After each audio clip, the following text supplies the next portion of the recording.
যারা বলেন যে বাবার বাড়িতে মেয়েরা রাজকন্যা আর শ্বশুর বাড়িতে দাসী, শ্বশুর বাড়ির ভাতের অনেক দাম, কিসের উপর ভিত্তি করে বাবার বাড়িতে রাজকন্যা বলেন জানি না। এতটুকু বলি আপনার অভিজ্ঞতা স্বল্প, এখনো বাস্তবতা দেখেননি, এই জন্য বাবার বাড়িটা আপনার কাছে রাজপ্রাসাদ।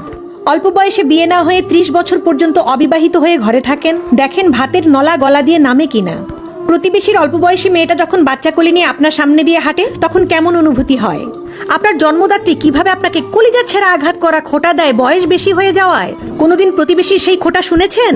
ডিভোর্সি মেয়ের অবস্থা দেখবেন, জামাই বাড়িতে অশান্তি হোক সবাই বলবে চলে আসো, আমরা আছি। 2 দিন বাপের হোটেলে খেয়ে দেখেন, গলা টেনেও সেই ভাত নিতে পারবেন না। আপনি যে আদরের কন্যা, দেখেন আপনার কিং বাবা আর কুইন মা উঠতে বসতে কিভাবে খোঁটা দেয়। আর যদি ভাইয়ের হোটেলে খান ওইটা ভাত মনে হবে না, বিষ মনে হবে।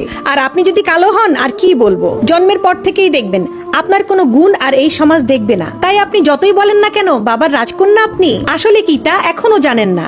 সবকিছুরই একটা নির্দিষ্ট সময় পর্যন্ত মূল্য থাকে, হোক সেটা মানুষ কিংবা পণ্য। মেয়েদের যদি স্বামীর বাড়িতে সুখ না হয় তাহলে বাপের বাড়িতেও সুখ নাই।